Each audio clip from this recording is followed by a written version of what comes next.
Choose कर लीजिए ए या बी में से इस महाशिवरात्रि भोलेनाथ आपको क्या गाइडेंस देना चाहते हैं। चूज कर लीजिए ए या बी में से। आई होप आपने चूज कर लिया है। कौन सा चूज करा है मुझे कमेंट सेक्शन में ज़रूर बताइएगा।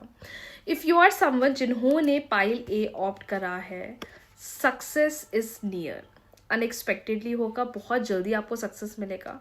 बहुत मेहनत करी है, बहुत स्ट्रगल किया है आपने और आगे चलकर अब सिचुएशन आपके फेवर में आ रही है। सक्सेस इज़ नियर, तो कोई डरने वाली बात नहीं, घबराने वाली बात नहीं। ऐसा मत सोचना कि मेरी मेहनत मुझे फल नहीं दे रही है। आने वाले टाइम में आपको उसका रिजल्ट मिलने वाला है।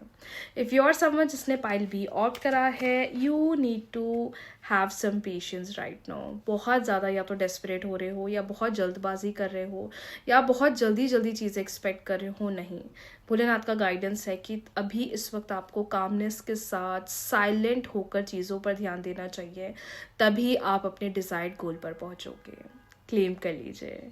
हर हर महादेव।